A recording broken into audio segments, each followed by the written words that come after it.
What rough beast its hour come round at last, slouches towards Bethlehem to be born? Je dis ce que je pense et je vis comme je veux. Je gagne beaucoup d'argent, mais quand j'en avais peu,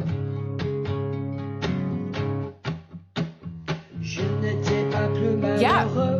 We've got people here, so yeah. I feel like, remember when Marco Rubio passed Trump the thing saying, like, go back to whatever the other oil... Chevron. Yeah, Chevron, exactly. It's like... Right, this sort of backstage thing. So go back to Chevron, PSYOPs, and let's tell people what we are going to be talking about. All righty. So given that there's so much going on, today basically we're going to be covering... of course, we're starting with the murder that should have been completely impossible to misread and yet somehow was. The death of Renee Good in Minneapolis has produced not one public narrative, but two seemingly mutually exclusive realities, each insisting that it is simply describing the facts. And the fracture is not just about our media bubbles that we're enmeshed in, it's about how power and identity and fear can actually fracture empirical reality and shape what counts as real in the first place. And from there, we're going to move into a deeper question, which is, what does a pluralist society like the one that we supposedly live in owe to those people who can't psychologically tolerate plurality? And there are a lot of political theorists in the past, including Karl Popper and John Rawls, and to some degree, Erich Fromm, who wrestled with this and what Karl Popper calls the paradox of tolerance. And that is how a just society should normally tolerate even intolerant doctrines, and yet must be willing to defend its basic liberties when a movement tries to shut down the very space for disagreement, which is what we're seeing right now. And we're also going to kind of go back and forth about the way that every society seems to contain a minority that craves certainty and hierarchy and a simple story that has clear enemies in it.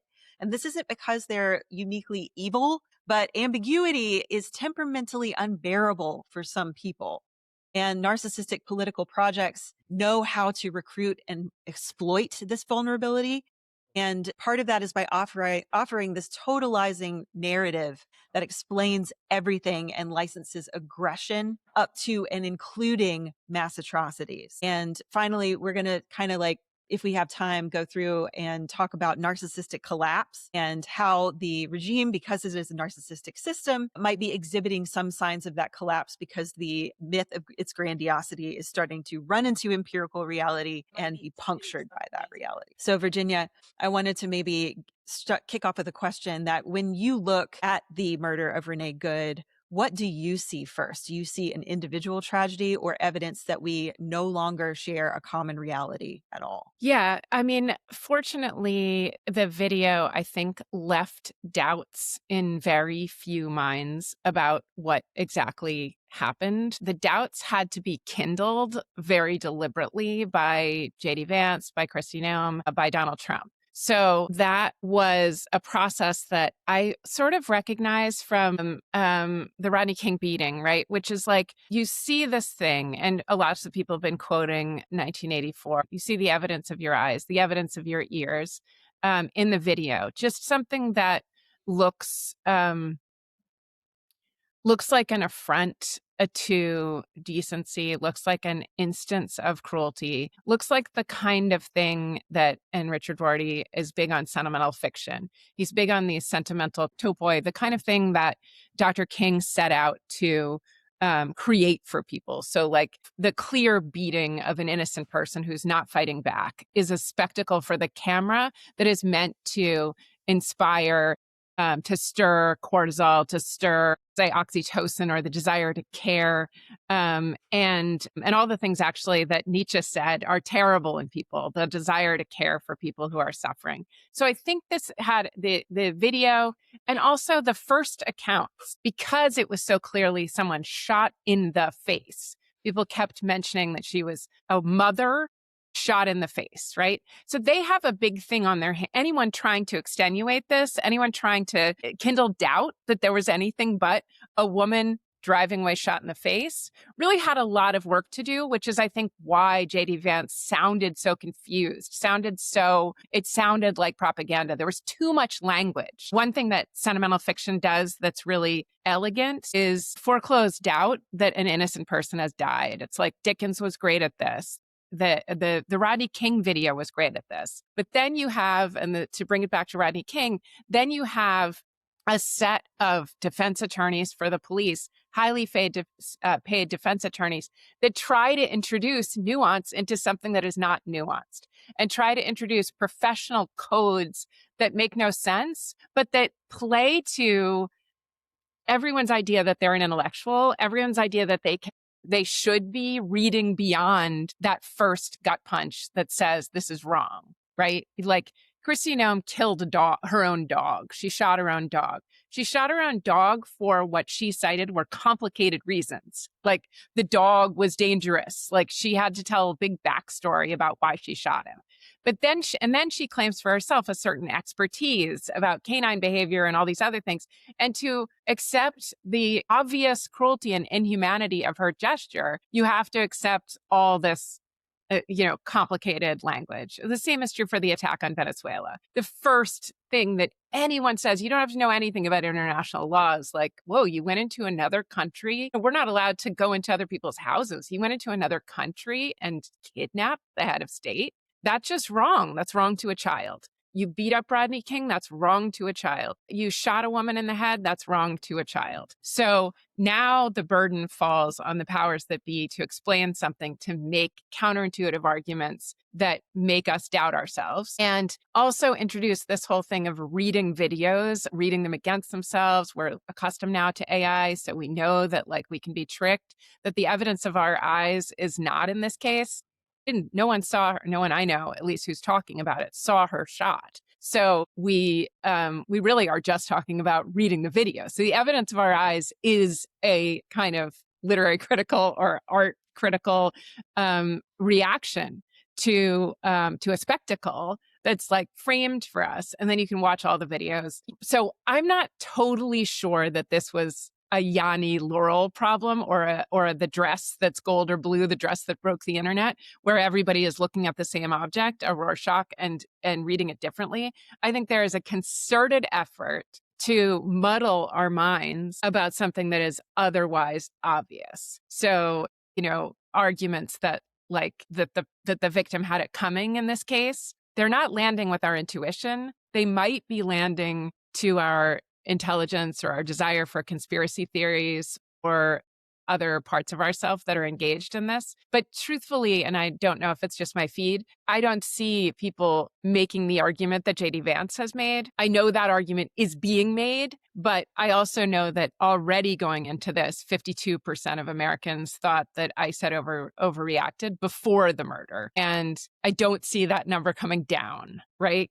But it is a concerted effort to tell us that this thing is different than it would appear, as I say, to a child. So that's a long answer, but I'm not totally sure that the reality is fracturing along 50-50 lines. I think that if they've done the right thing, like the defense attorneys for the police, in the Rodney King trial, they've introduced confusion about something that isn't confusing. I see some people I really admire, like Jamelle Bouie, saying, I refuse to engage with this as a controversy. It's like the mainstream media that's lost the plot a long time ago is saying about the Maduro kidnapping and saying about the video that this is further evidence of divisions in America, that we all see it differently. It's complex. It's a Rashomon problem. Maybe Maduro did need to be removed. And maybe this is a time where we should be applauding Donald Trump and not just suddenly, thinking that he's evil no matter what he does. I've heard Nicholas Kristof, I've heard other people actually make that argument with a straight face. In this case, there are people, including CBS News and other now state media, trying to both sides the video. But right now, I don't think Americans are buying it. I don't know. What do you think? I think that the role of motivated reasoning is what really comes into that. This is why it's not like the Yanni Laurel or the blue white dress problem, because no one came to Yanni Laurel with a conviction that it already said Yanni, Yes, and that's right. That's right. They weren't heavily motivated. Right. And so the motivated reasoning where people already entered this text, right? And if we see these videos as a text and taking Venezuela and all of the other issues to the side for the moment, because there is more nuance in some of those issues, even though I still agree that we should not be doing what we're doing at all. But with the Renee Good killing, if the series of videos is a text and people enter that text with a lot of motivated reasoning, which is to see anything affiliated with the regime as being justified and anything affiliated with the other as unjustified, then they've already essentially made up their mind about the meaning of that text. And I think that is what we're seeing, where the evidence of people coming online and saying, fuck around and find out, et cetera, about this is more about defending where they already see their identity marker as being planted in the sand, and not so much about interpreting anything. And that is the moment where I think a lot of people have woken up from January 7th to January 8th and said, wow, there is really no point at which a sizable minority of the population of this country is going to come back from this, is going to say anything is too much. Right. And I think that is what is scaring a lot of folks. And that is also what is making a lot of folks say, now is the time where we are going to cut this off and say, we are, something really drastic needs to be done, because we recognize that there is absolutely nothing that will stop this bulldozer if we are simply allowed to let it run. Yes. I have been thinking a lot about adrenaline lately, because I think I don't know about you. I actually don't think we've ever talked about this, but I'm like very slow to anger these days, almost slower to anger than ever. And I think there's a level of burnout. We've had a decade of this, and I can't even find the rage and fear of 10 years ago of the Women's March right now. It's just unavailable to me. I do think that there is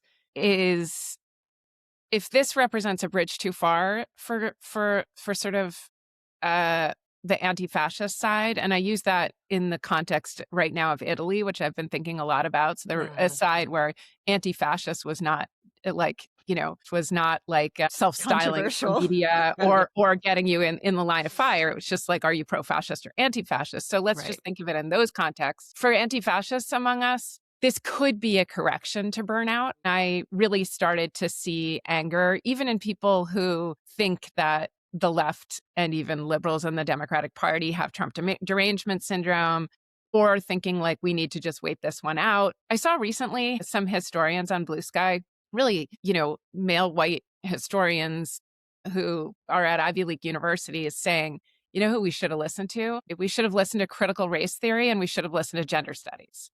And it is, remarkably true that the people at Gamergate, or the people at, Ibram Kendi, or were simply the Cassandras. They were just telling the truth. Gamergate is before the election of Donald Trump. If you were paying attention to that, it turns out not to have been a fringy opinion. It turns out that the people who were in the line of fire, the people who are in the sights of the regime, even when Obama was president, who were getting trolled all the time, they knew that this was there. And by the way, they are burned out. They are really burned out. So we're late to the rage that they and some of the rest of us were experiencing 10 years ago, but better late than never. I don't know if you saw the this Episcopal priest in New Hampshire. So my church in my home state saying, get your wills ready. We're going to be putting our bodies on the line.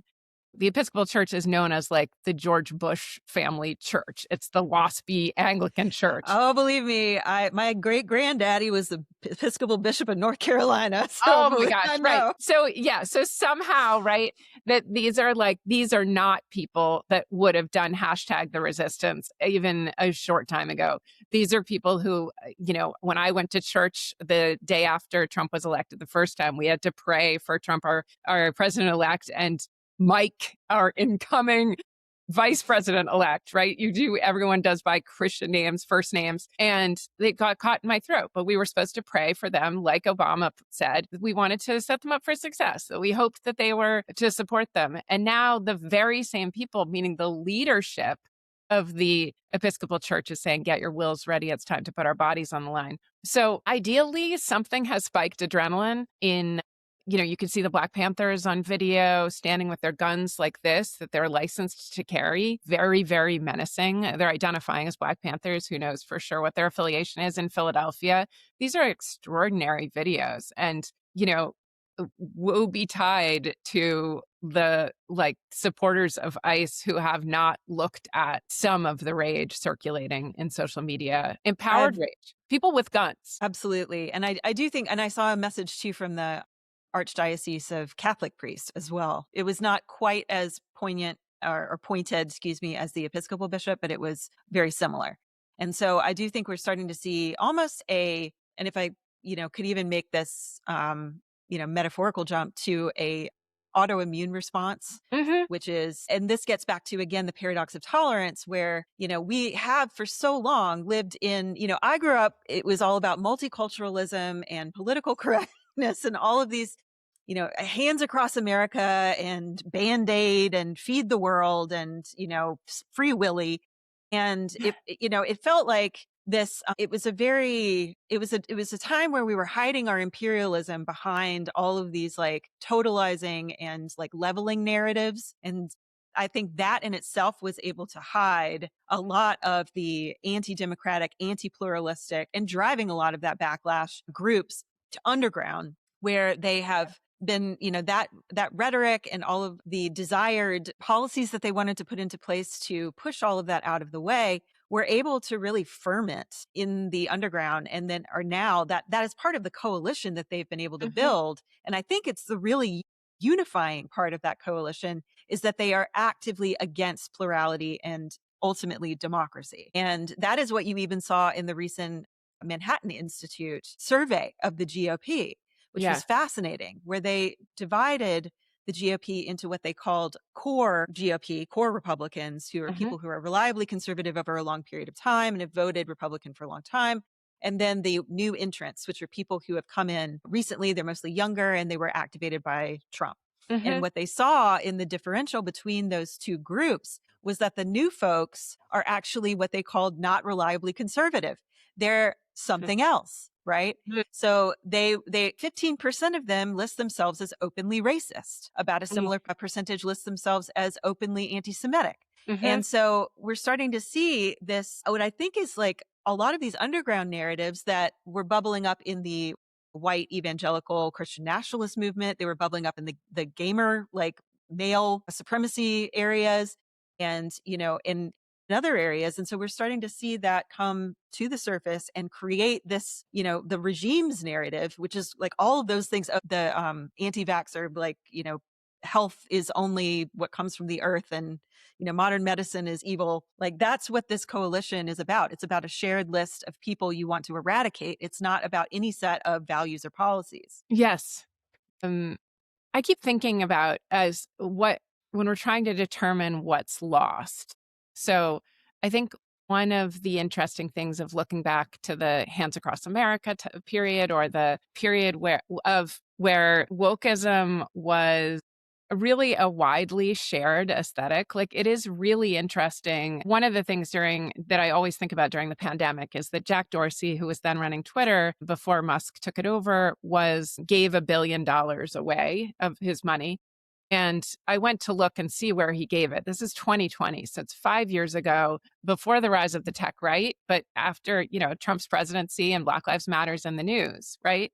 And you think that this conservative strain has just been there all along, or that, it's hard to remember a time when everyone wasn't in the thrall of the anti-woke fad, that he gave it to Black girls who code, and he gave it to rebuild Black communities. And it was the way that Mackenzie Scott gives her money to, historically Black colleges and universities now. And it was online with the democratic impulse. And, I have had to admit to myself that some people were kind of natively anti-woke, and we can talk about why that's true. But it seemed bewildering that people did not see things like getting more Black girls involved in coding as just increasing enfranchisement, as an extension of the democratic project.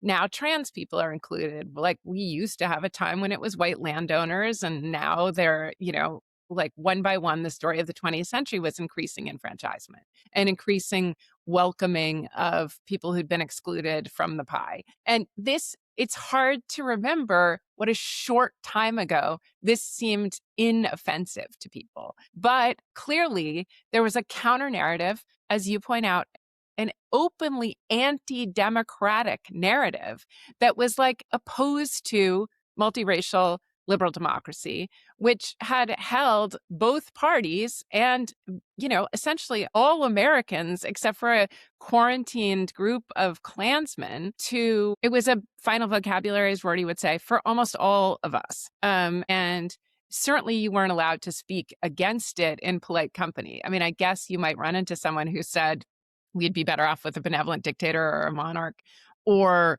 obviously these microaggressions that were still being discussed in 2020 as a real problem. And very, very quickly, that's been overturned in in a paradigm shift that has the velocity of an actual revolution. We think of paradigm shifts, we think of memes evolving basically like at the pace of a life cycle. We don't see people as suddenly, or we don't regularly see people as suddenly in the grips of an anti-democratic impulse in America. I don't think we've seen that on this scale ever. It is interesting because I think in a way, you're right that it's almost like the snowball picked up enough momentum and became large enough and public enough that we can see that as like cresting into the public view and suddenly becoming a major issue that we have to deal with around 2016, or maybe a little bit previous to that with the Tea Party movement. But when you look at the evolution of the underground power structure, the parallel power structure, parallel institutions, most of it was begun as early as the 1960s, 1950s, because it came out of the evangelical far-right Christian movement. And I think it was at the point where those groups decided, once the Klan kind of fell out of favor after the 1920s, 1930s, and then you had the anti-fascist sentiment after World War II, a lot of that stuff went underground and came back up though inside of evangelical Christianity, and that they had a process and an entire playbook, that they were going to do exactly what you see in Project 2025. Project 2025 is only the 2025 version of the Mandate for Leadership, which has been a report that the Heritage Foundation has put out for decades. Yeah. So they're just updating it every year. And so I think that's important that we see that, again, because these folks were able to gain as much power as they were, because people ignored them for so long, because they're cranks and wingnuts, that is how they were able to move into the area that we see them in now, where they've got their fingers in every single pie. This is the Seven Mountains Mandate of evangelical Christianity in the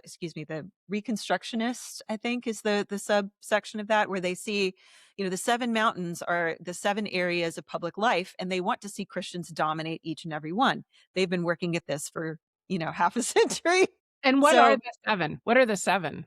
I actually can't name them off the top of my head, but they include education, public media, finance, and private life. So basically everything where you see like culture wars stuff, where you see this is why Sinclair Media took over all of the rural newspapers and radio stations. They are trying to, and of course, all of the school boards, they're trying to infiltrate all of these things at the ground level. Right. In order to dominate the narrative, to dominate the policy at the ground level, and then eventually work toward the top. And that is what they have been able to do.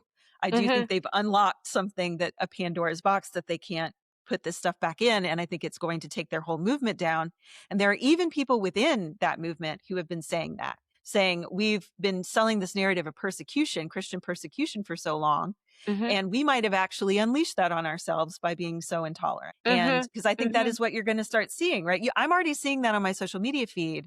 I saw somebody who is in China, who is Chinese, but who is posting, to Americans saying, take note now of who has an American flag outside of their house and start making a registry. And you can take the resources of those people, which is not the answer. Right.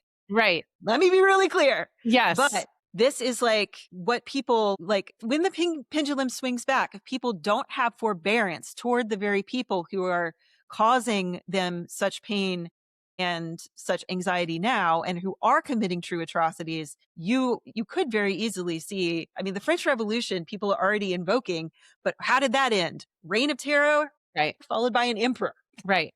Right. And then in the birth of the conservatism we see now that the Edmund Burke idea that sort of reigned supreme and also followed Stalinism, that left-wing revolutions are just chaos, more chaos, and they always end in a bloodbath and violence. And that's, that's not true, because it's not about the valence of the revolution. It's about the totalizing narrative behind that, right? Absolutely. Yes. And it has nothing to do with the political valence at all. So but what is very interesting is it is extremely difficult to fight fascism with democracy, in the sense that democracy is slow and procedural and boring, and you have to like consensus, and it happens not by violence. And there are a lot of also videos that appeal to the white lefties and my male lefties in my life, like kind of glorifying John Brown now, including Black activists like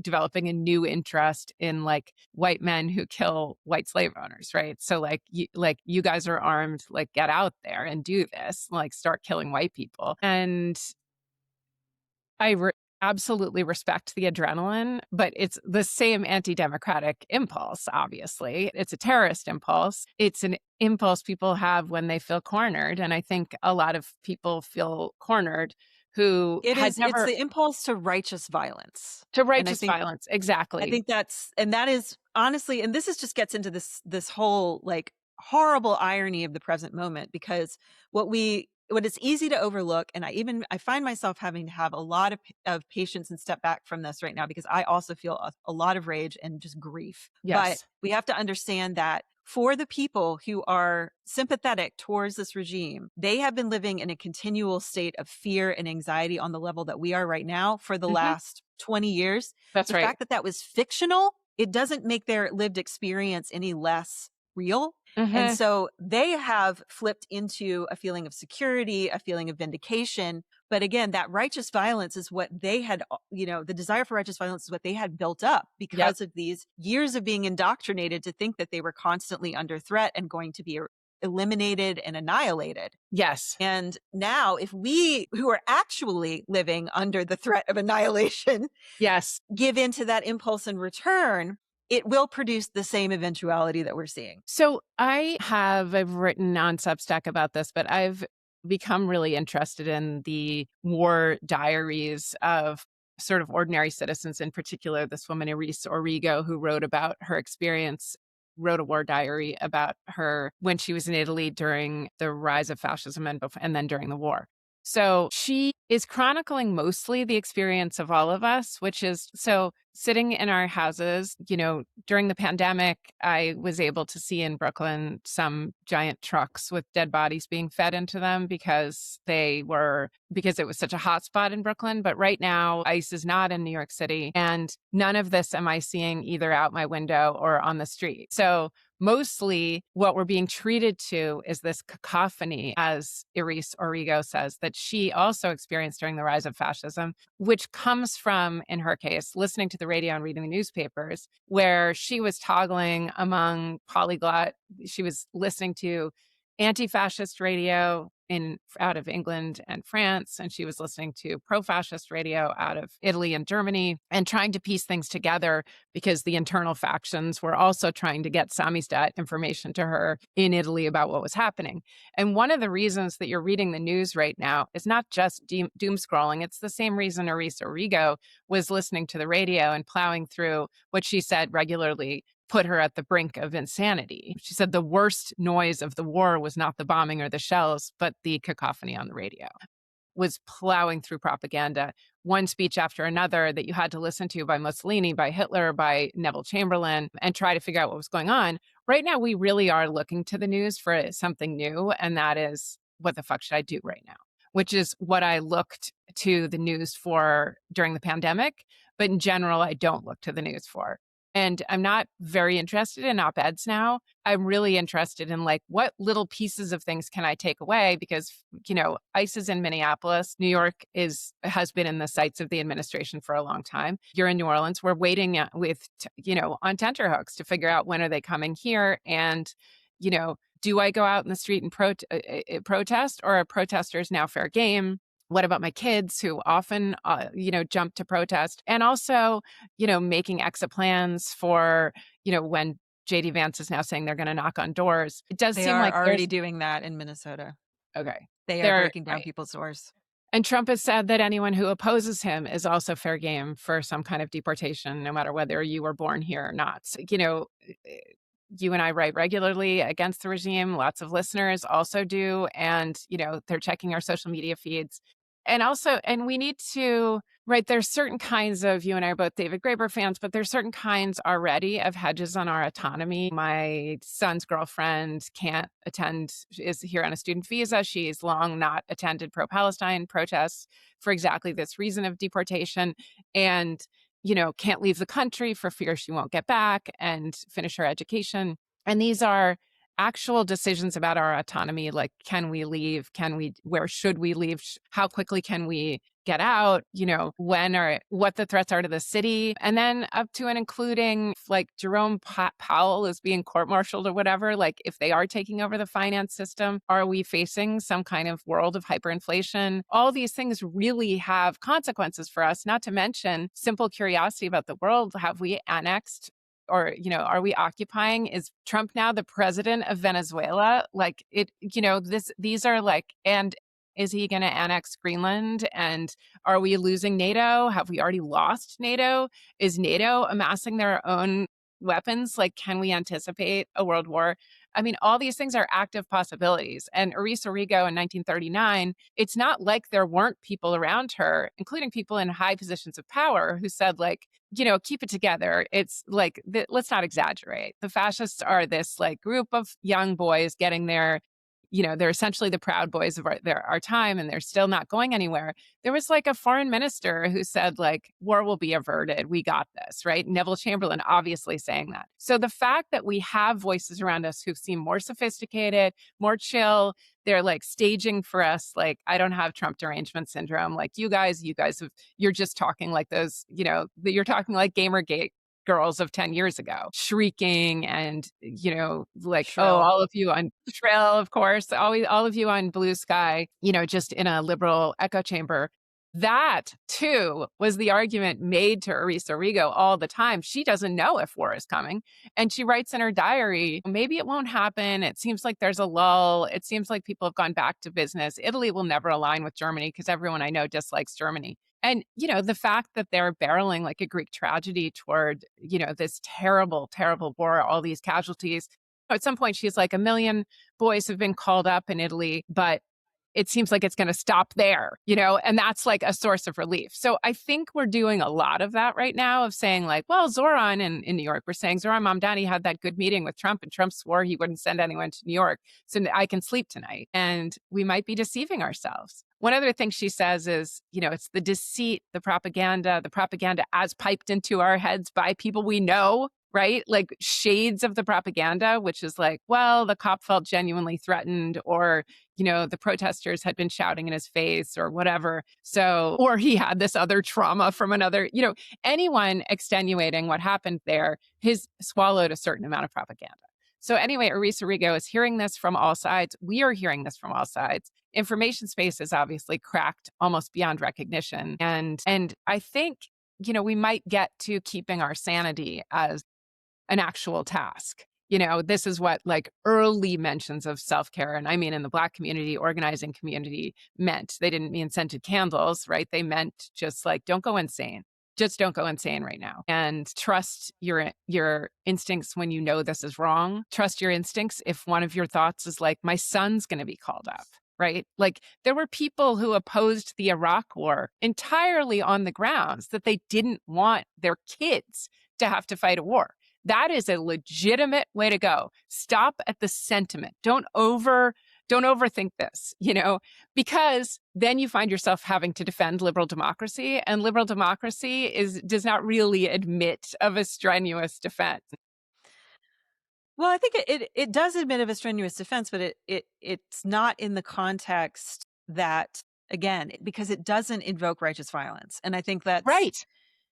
it actually protects a sense of contentment and normalcy and quotidian sights Right. and sounds and smells and the comforts of home that aren't invested with this moralized religiosity that the white homeland narratives, or the, Nazi propaganda about the women, like all of the artwork, it's supposed to be glorifying. Yes. Yes, that's right. And also the recruitment ads for ICE that partake of the same thing with just right. They're the Norman Rockwell version, but it's racialized and imbued with this idea of hegemony. Well, I just was gonna say, it's also interesting to talk about the desire for lefty violence, for righteous violence on the left, because, first hearing an Episcopal bishop say, "Get your wills ready. It's time to put our bodies on the line." He may be thinking of Dr. King style passive resistance, of absorbing blows, right? The Black Panthers are carrying their own guns out. There are even kind of middle-aged white women like myself who've switched from doing analysis of what's going on to going to gun ranges. This is another TikTok phenomenon, and learning how to use guns, right? And while I get that, because it is important to keep our blood up, I would ask, I guess, that people focus on, if they're going to lean into any kind of effort to stir themselves, that they think less about putting a bullet in the brain of Jonathan Ross and more about care. So I think part of the reason that, say, Graydon Carter, he's the person I'm thinking of, who decided to turn Vanity Fair, uniquely the magazine in New York, against the war, right? Why did he do it? Entirely because he would picture his child dying in the war, right? Not because Iraq wasn't important for our interest, or because, he was too old to go to war, and he just thought about his son getting drafted. And that was enough to make him take steps to oppose the war from the point of view of writing on it, right? There is something you can do with your righteous anger, and that thing is care. It's not clear that John Brown accomplished more than the people on the Underground Railroad who were giving and shelter. That's the point I wanted to, kind of the corollary I wanted to make is, the righteous violence is all, the impulse to it is incredibly human, but it doesn't lend itself to strategy very well. That's right. And it doesn't lend itself to a long, drawn out marathon of resistance. That is the issue where it sort of starts to break down. And I think, to go back to your earlier point about, all of these different theaters on which the regime is, making incursions, they are overextending themselves. That's right. 120,000%. Yes. There is absolutely as Trump would say about no way. Yes. There is no way that they have the capability to actually maintain all of these different theaters, because they're not thinking that way. They don't think strategically. They think in terms of aesthetics, and they think in terms of spectacle. Yeah. And the more they can rile people up, the more they can destabilize everything, the better they think that they're going to be able to control the narratives. That's right. It's not even about any actual policy results in the long term. Yep. Russ Vought is thinking that way, so he's the one to worry about there. But most of them are not thinking that way.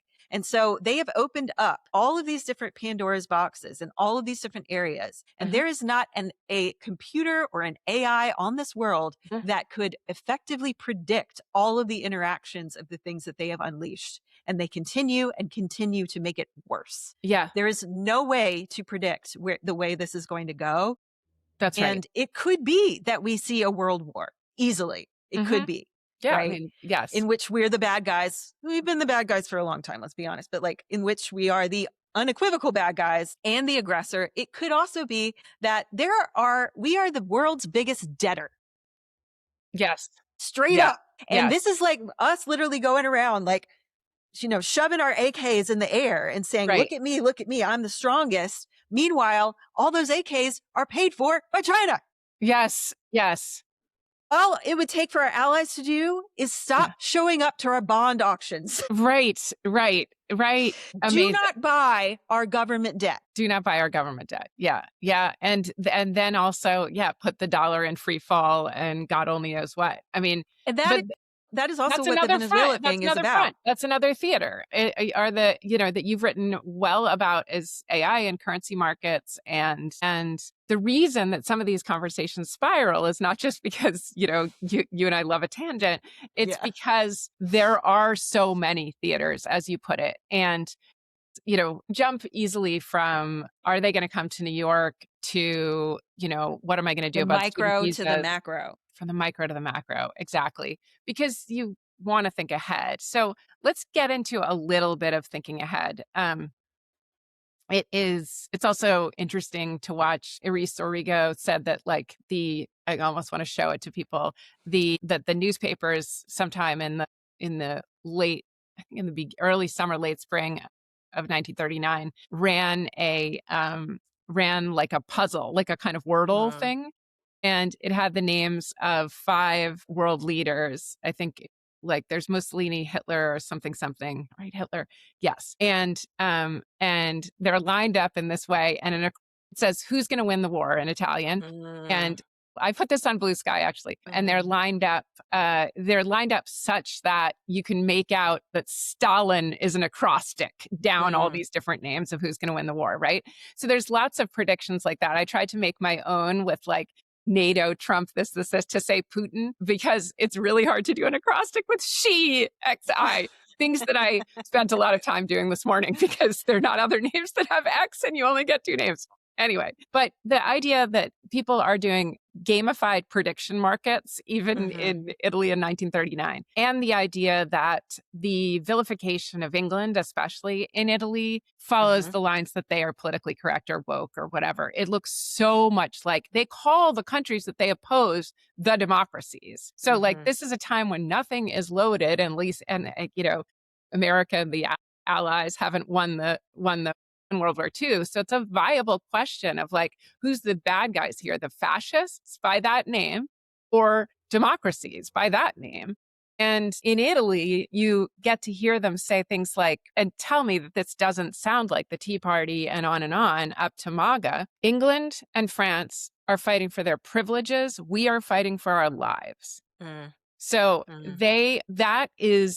I really think that the representation of wokeism as a kind of pinky teacup, affectation, effete affectation, very Anglo. They're fighting for their privileges, their pronouns. That was the perfect example. That the pronouns thing was a perfect example of exactly the kind of thing they were criticizing in England. They were like, these empires with their special China and their fancy way of talking or whatever have nothing on us in the homeland, in the blood and soil world that we're in. And also somehow our lives are immediately threatened by this thing. So the idea of democracy as an affectation, the idea of, it's the aristocrats versus the people when you do left and right, the original right parliamentary thing that divides. So it's there's this aristocracy, they're sitting on their privileges. Well, right now, most, or I should say many of our privileges have been stripped away.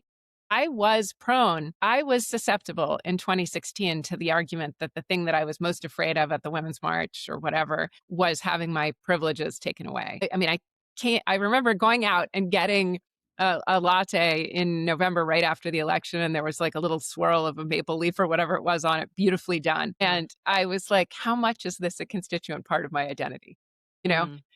How the important avocado toast identity. The avocado toast identity, or the whole if Kamala had won, we'd be at brunch right now, which a lot of people on the left don't like that kind of stuff. It's feminized, like you said, and the Chapo, whatever's become of the Chapo crowd, hates it. The right hates it. The real seething contempt for white women across the board is pretty interesting. And, the fact that 2 of the main murders of people on the left, Heather Heyer and now Renee Good, are of white women, I don't think is an accident. It's Tucker Carlson will say, I don't have anything against Black people. The people I hate, and he said this to the camera, the people I hate are white The women and race traders. race traders, race Yeah. traders. And also the people who, and I think Trump alludes to them too, kind of wine moms who give money, who are imagined to give a ton of money to armed radicals. It's sort of the radical chic problem, right? That there are like these rich, effete people who get off on how like sexy the Black Panthers are. Yeah, who authorize these kind of thugs to act on behalf of their fancy democracy. But like, whatever. Their fancy democracy is just another gang. I They mean, I call think it. this does get back to like a lot of these narratives all kind of tie back to again that like, and we don't like, this is something that I find so fascinating, and I wrote about it recently, but like reading Laura K. Field's book Furious Minds recently, which was just Yeah. wonderful, and there are a number of other folks in that camp and that I cite in that article that I The Pleasures and Sorrows of Inequality, but is the idea that just because someone is really intelligent does not mean that they have the capability to handle discomfort and ambiguity. Mhm. That is something that is much more of a core temperamental trait and has to do with the functioning of your central nervous system. Yes.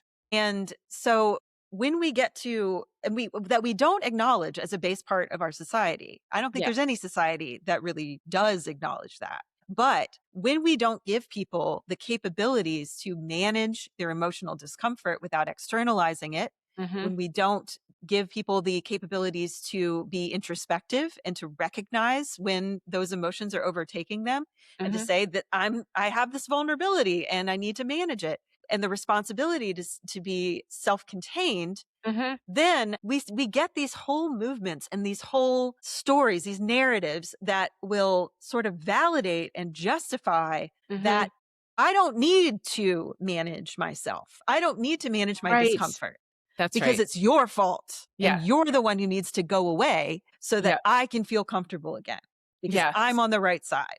And That's all right. of those narratives are like these little fractalized versions of Yeah. defending that same core felt emotional truth of these folks. Yes. And Yes. all of the right-wing intellectuals fall into that camp. And all of the folks who just might, watch Fox News and have been listening to Rush Limbaugh or listen to Rush Limbaugh.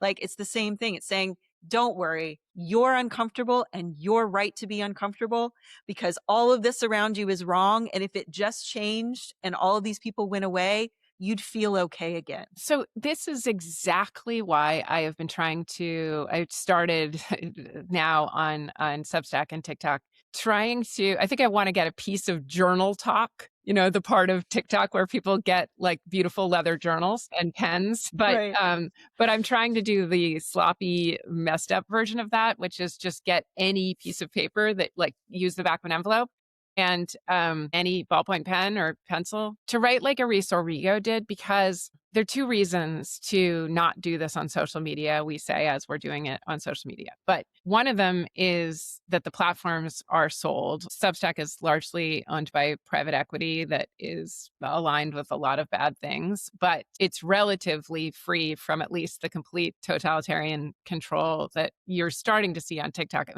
It is crazy to see how quickly people shapeshift to try to use coded language so that they don't have their videos taken down. You've had this happen to you, Mm-hmm. or they don't get some messed up in the algorithm or whatever, because as most people know, the owner of TikTok is in whose hands it finally will one day be, or who knows, but is Larry Ellison. Larry Ellison, right, whose son owns CBS News. So you have, and they're all closely aligned with Trump.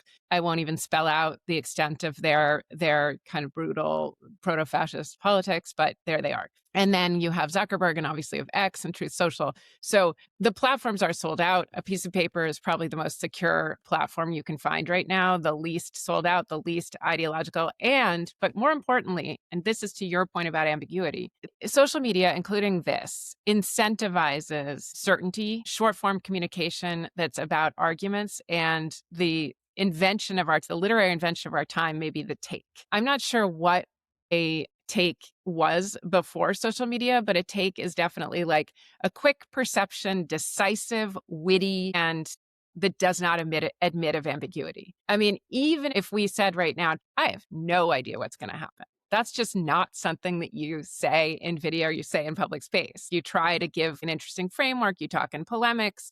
Certainty is, I think, over incentivized. Reading Iris Orrigo's effort in her journal to try to plow through propaganda from all different sides and take it in to the body and be aware of, like, the radio is making a fool of me. I don't know what I'm doing. I don't even know, like, are all these people around the farm going to be called up? Also, they're all wearing these black shirts. They seem to be quite aligned with fascists. Do they have a point? Do they have a point? Is something wrong here? England is saying this, France is saying that. It's just giving me such a headache to listen to all this. And then occasionally, because it's a diary, some notes on what's really going on in her life. And what's really going on in her life is, like, she's doing an acrostic that predicts Stalin will win the war. All of the fascists that she listens to the radio with, because everyone in the country is a fascist with with black shirts on, are, like, kind of laughing at Mussolini propaganda. So she's getting the high that I sometimes get, where it's like, the MAGA is over Trump, And so she goes home with that, cherishes it, that, like, even they are laughing now at, Il Duce, and, like, everybody knows he's posturing and it's going to be fine. But her willingness to, as I said in the TikTok, to start a diary entry by writing down the date and just saying, the atmosphere is very tense today. Right? It's like, you just don't start a TikTok with that. I don't put that on Blue Sky. Like, that doesn't win you points or circulation. But she's not thinking about reply guys, algorithms, any of that. It's just, let's just register the atmosphere is very tense today. And that's a useful thing. And it's a useful thing for history. And I really think that it's, like, I don't want to call it a small act of resistance, but it definitely is a way to be, you'll be free of the propaganda cacophony for just the time you're putting pen to paper. And that so, is one of the things that, when we talk about, like, revisiting folks who have lived through times like this, because we say so often we're living in unprecedented times. That's not true. That's right. We are living in precedented times. We're just not living in the times that anyone ever wanted to live through again. Yeah. And the ones that we thought we never would, because that was what everybody said after World War II. They said, oh, this is so bad. This is so terrible.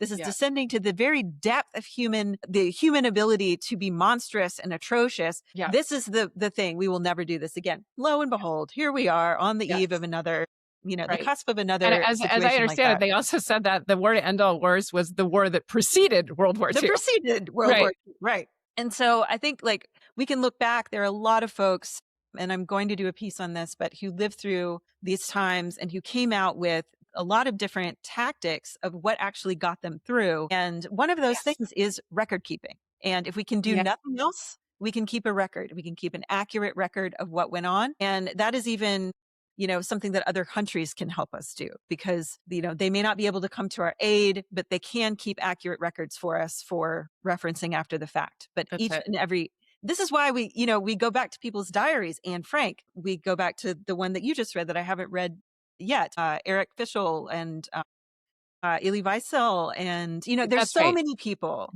who we read them because they are keeping an accurate record. Yep. And it's also very interesting in thinking about the diary that I'm trying to keep right now, which used to be reserved for, like, notes on perfumes, something else you and I have in common, but has moved into, as I've done some handwriting repair program, like to, like, get my handwriting back a little bit, has moved into writing, trying to make notes on the present moment, forcing myself to write. Trump has declared himself the president of Venezuela. Does this have any meaning? That's it. That's all I write in there, right? But just thinking, I noticed that happened, and I am asking myself questions about it. I am in no position, no authority to do this, but I just don't want that moment to be missed. But anyway, the other thing is deciding. Iris Orrigo's 1940 part of her journal, it's called A Chill in the Air when it was published, is described as a war diary. Are we keeping war diaries? Are we at war? We don't know. When you're in the middle of it, when you're absolutely just punctual, you're just in medias res, you have no idea what's going on. You could tell yourself, as someone I heard recently said, I can't keep a diary. That's just for Anne Frank, But Anne Frank didn't know what she was in the middle of. And even Elie Wiesel and people in the camps didn't quite know what they were in the middle of, right? Like, are people in Seacoat keeping journals? Are they allowed to get pieces of paper, right? And their perception of what they're doing. I have a friend, believe it or not, who was taken captive by Al Qaeda years Mm, ago for fully 2 years. And mm, he describes what he wrote there because he was able to write short mm. stories and other things. He actually wrote porn for his captors. They wanted to hear stories of Wow. girls, you know? Wow. And so he wrote that, but he managed to like weave in some of his like hallucinations and anger and feelings, Yeah. right? And he calls it a prison diary Mm, because for 2 years he believed that he had been arrested for some transgression. mhm, When you're in the middle of it, you might just think, I'm not allowed to do this because what am I? I'm just like, I'm a wine mom and I'm pretending to be part of the French resistance. I'm not, right? But you don't know what you're part of right now. And that's why the diary's partial view, so that you don't have a view of what's going on in the world, is an honest way to represent life right now, as opposed to the incentive to dishonesty that we see on social media. So if people can use even a grain of their creative powers to put something down on the page, and I mean everyone. I mean, you want to know what Irisa Rigo was rich. She lived in the countryside. She didn't have a child. She just had a child die in childhood, but she didn't have a child going to war. She didn't really have a stake in it. She was the perfect person to say, like, person's irrelevant. Why should she write down in her diary, the Germans are within 50 miles of Paris? Right? We can get that from the newspapers, like when we look back and try to figure it out. But just thinking that they were 50 miles from, Brent, Paris. Like, is Paris burning? There was a moment where you were told on the radio that the Germans are coming to like sack Paris. Like, what a crazy frame of mind to be in, and that you don't know where things are leading. Like, I think that is being in uncertainty, the exact thing that you're describing. I mean, I didn't even think of that, but it's a wonderful antidote to wanting to be certain, to wanting to be righteous, to going to the gun range. But again, that involves being able to accept ambiguity. That's it. But the thing is, in a diary, you can't but accept ambiguity because, the last time I kept a diary, it was mostly like, is Paul going to call me? Will I ever lose weight? I was like 17. I think you're asking a lot of questions in a diary. It's a space that, ideally, because you're being honest, you're not reporting to other people, you're not trying to impress other people, you're not trying to get clicks. So it can be irrelevant, You can like make a shopping list. The other thing I've been thinking about a lot lately, and we probably should wrap up just for fairness to our listeners and viewers. Thank you all for tuning in. But what is teaching? Because please, everybody, need to follow psyops on YouTube and I'm on. not a psyop. I know she's not a Promise, I'm a psyop. real person. That's it. But on YouTube and TikTok, because you do these like really beautiful. They're not polemics. They're like pedagogy. They're like, you really are walking people through complex subjects in a really generous way. Almost like if you'd had a tutor explain certain things to you. So if you all are wondering about AI or you're wondering about markets, like, these are complicated things, and you just do such a beautiful job. So, but I've been thinking Thank about you. teaching partly because The Pit is back on, and I think The Pit, the show, HBO show about an emergency room, is a lot about teaching.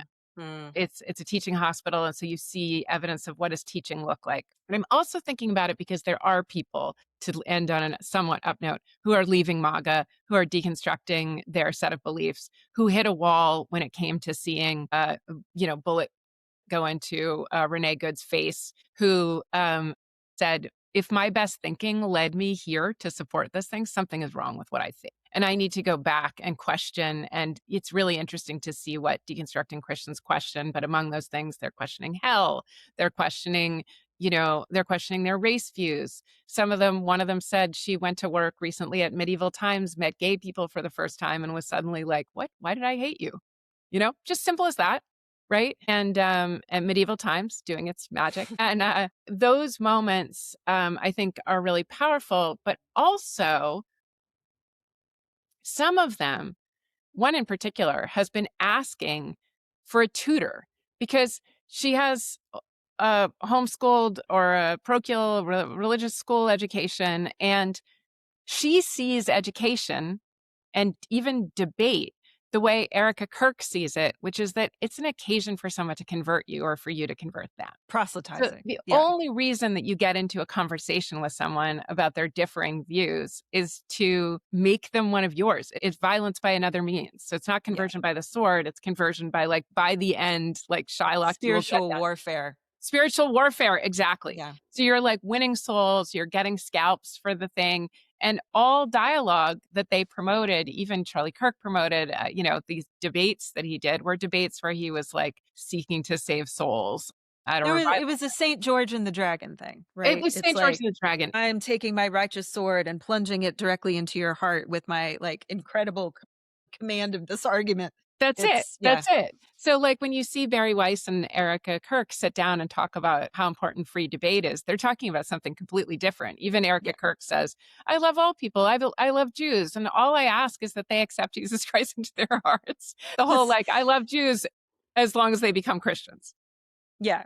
And I mean, it gets back to that same, again, like, if only everyone were like me, if only no one made Yes. me feel uncomfortable, That's it. then we would all be able to sit down and Right. have and break bread together. But one thing that seems really interesting to me is if, I think the way you and I and probably most of our listeners grew up who went to either public schools or secular schools of some kind and also maybe went to college, is that that's actually not what teaching looks like at all. No one is really trying to convert you. Like, you give robust and forceful accounts of what's going on in, say, markets or with the far right, but nothing in it has that feeling that like it's only complete when I acknowledge your dominance. But I sort of started to think that like these people, including these deconstructing Christians who were told that liberals are trying to indoctrinate you, where we are trying to adequately save your soul,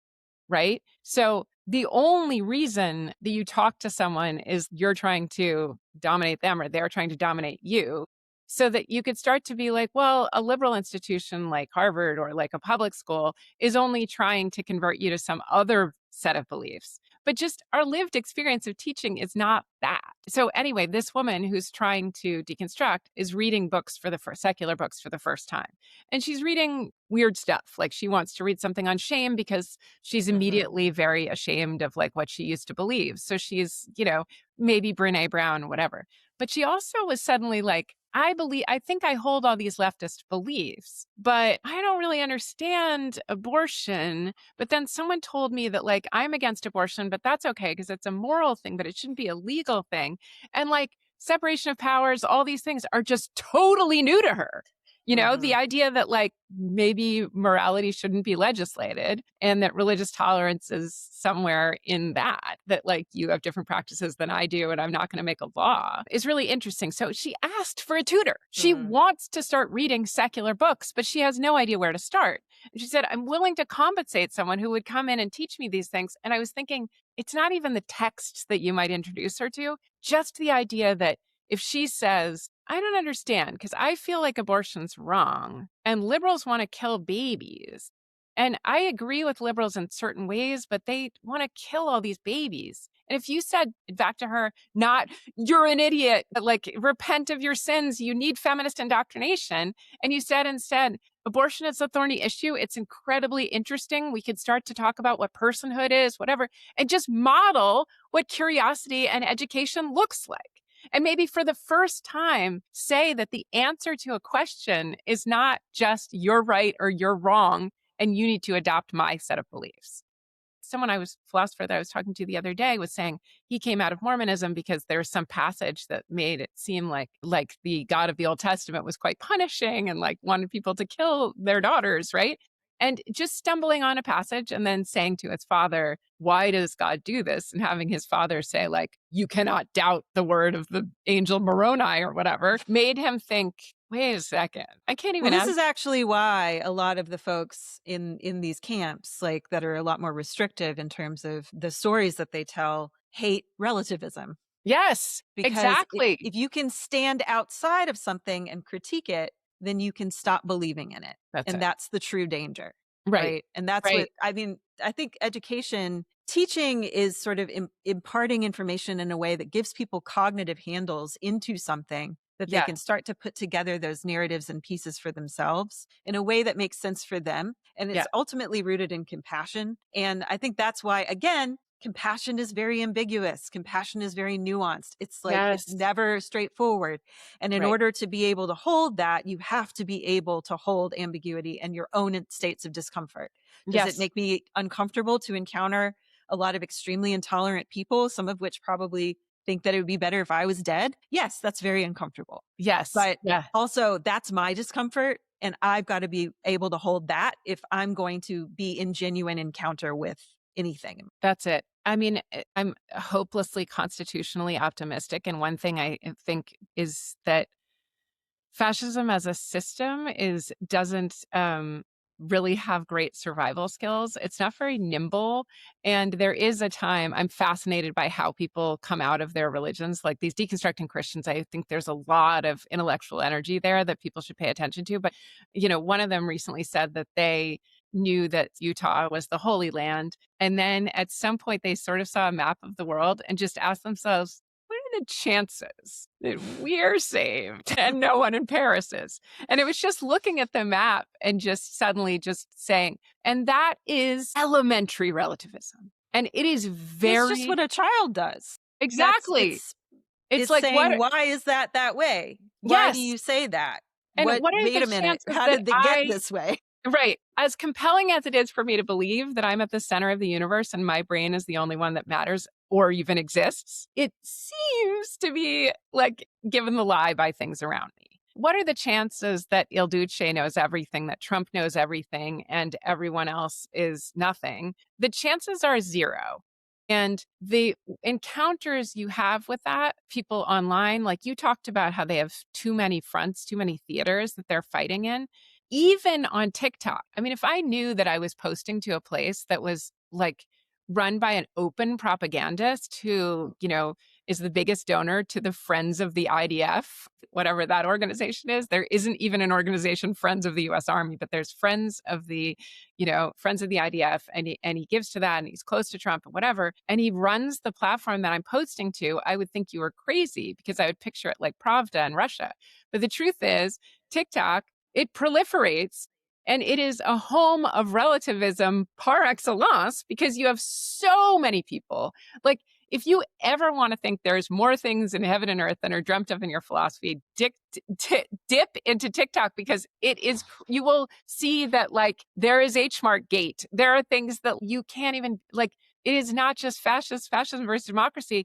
There are like tiny things to do with, I mean, it's even impossible to get into all of it. Right now, there's like, is Dax Shepard and Cher's showdown say something about feminism?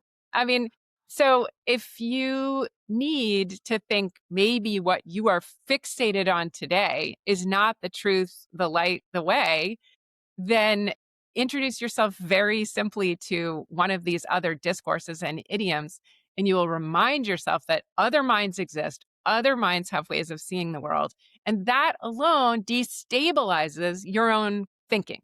Not even introduces you to new ways of thinking, but simply, like Socrates, gadflies you and makes you think, maybe I'm not taking dictation from God when I write things down. Maybe my view is partial. Maybe I have more This to is learn. also why, restrictive thought systems will constrain art. Yeah, that's it. Because that's what art is for.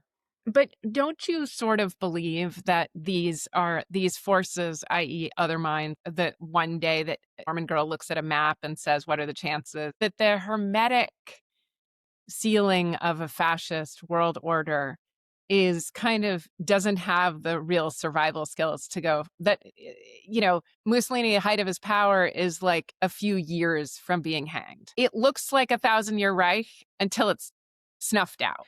Well, That fascist it's impossible regimes, to hermetically seal anything at right, all in this world. especially in the US. Like they can't even do it with CBS News. the leaks of the segments that have been killed are getting on 60 Minutes and CBS News are getting more attention than any episode of 60 Minutes that I can remember for the past 10 years. Even on the radio during Mussolini's regime, 1939, you could tune in to other stations. So like it is, and I can't speak to North Korea and I can't speak to China, right? So there are places where fascist regimes can exist, but like we haven't even talked about Iran, and I know we've got to go, but like you would just think, well, Iran, everyone must be just robots by now. Like they're just following orders, and then there's an uprising, or then there's Tiananmen Square, then there's Hong Kong, and weeds and flowers start like blooming in the cracks. And I just think it's very, very hard to keep democracy down. That's why it's a liberal democracy. It's a descriptive system. It's sort of how we already act. It's not a prescriptive system. It's sort of like Richard Rorty's very into wishy-washiness. He just says that a lot. Like, how do you solve the abortion conversation? Well, you say, like, life begins, well, maybe 6 weeks. I don't know. Let's just keep it to like, we'll just draw some arbitrary line. And the philosophers can hash it out over here. And, we need to be good to women, but we don't want to like kill a newborn baby. So let's make them, right? And so like this kind of ways that you solve problems in your family. You are child free by choice, which I applaud. But like even the decision you made to be child free has like a certain elegance to it, but it also isn't totally perfectly philosophically grounded, right? Like biology, you have to take tons of things into account. And when you're thinking of how your family's going to run, but if you have children before they're born, you think of like disciplinary systems, or at least you're going to always closely attune to them and sympathize with them in some lib way or whatever. In fact, it's just fucking improv all the time. You can't hold a perfect liberal regime. I definitely told my kids if they like ran out in front of the street that they were going to get arrested by the police and possibly for a capital offense, right? Like everyone becomes a fascist at some point and pulls in these things. But usually baggy liberal democracy with all its wishy-washiness, all its slow procedures, all its Congress, all its nonviolence, right? All its like solutions by using these processes that often slow down our avid impulses instead of give, exciting adrenaline to them. Those things manage to reassert themselves because they kind of are how we already act. Some of this stuff looks like arcane and, weird, but like democracies existed for a long time, and usually roughly the majority kind of gets its way, and until it doesn't. What's that? Until it doesn't. doesn't. For periods of time, it doesn't. But, Trump was elected by the majority, the hedged American majority. But yes, it seems more voters voted for him than for Kamala Harris. I haven't yet seen it proven that the election was stolen or that there was a lot of cheating there. And he's now way underwater with the American people, like direly underwater. I mean, we've never seen a president as loathed by the people outside of like Russia and Iraq or whatever. That is a very unstable system. No wonder he wants to knock on doors. Pretty much anything that is a fascist mentality is eventually suicidal. And that's it. Yes. We see this over and over and over again. And that is the historicity of this bears it out, because ultimately, if you try to eliminate every source of discomfort, you are going to eventually come back to yourself, because that is where it actually lies. Yes. You are going to try to eliminate everything outside of yourself until there's nothing left. Then you eliminate yourself. Right. Beautiful. I mean, I always think of this like line from Hamlet of like, I could lock myself in a walnut shell. I think that's it. And count myself the king of infinite space, or not that I had bad dreams. And you see Trump and Stephen Miller tormented by their bad dreams. They've like cut out everything except, and this is where Hitler ended. This is where Jeffrey Epstein ended. It's just like, I'm locked in a cell or a bunker or whatever. I finally sealed out everything. My eugenics project has succeeded. There's no one here except me with my weird delusions I have in my demented mind, if you're Trump. And with my self-hatred, my bad dreams. That's it. So, that's what we have to count on, that fascism is intrinsically suicidal, but we don't know, obviously, we don't know a timetable. And I think a really important thing for us to watch on our side is the body count, because we're in the period of harm reduction and we're in the period of we want to eliminate damage to bodies. And so I don't even know, one propaganda problem is we don't even know how many civilians were killed in Venezuela in that strike, right? I don't know anything They're about. saying 80, but They're saying 80. Okay, so like, who are those 80 people? You know, and then Decode, there have been some UN analyses of what's going on there. It's definitely torture. So, you know, we should keep our minds on that. Then all the detainees and kidnapped people that have been taken away from their loved ones, and like what's going on with them. We see videos of them being taken into cars, but where are they? Where are they all? Alligator Alcatraz also has had the UN report on it as a violent place of torture. So that is the kind of thing to keep our eyes on. There were a lot of bodies when George Bush was president, and that, I think, in many ways is the way you measure the damage of a president. So his undermining the dignity of the office or lying all the time, those things, that ship has sailed. Right? That was the thing that we were warned about by critical race theory. Like, he raped people. We know he raped people, and we accepted that, right? But there are bodies to come. Anything we can do to get in the way of that kind of violence seems really important right now. And it does not require that you get a gun. Although I'm not blaming the Black Panthers for showing that they have guns and that they have the right to carry those guns, at least as an effort, a show of force, a show of strength, that the left is not unarmed. That said, it's the care to those bodies. It's the care of those people that need to be protected that we need to organize around, and we need to do this harm reduction. I do think there are a lot of different actions that can be taken at a local level. Mhm. And, of course, mutual aid networks are extremely important. I think there's some technological solutions that we also need to start thinking about, which is like, what happens when the cell networks go down? We're seeing that with Iran. What happens when the internet is cut off?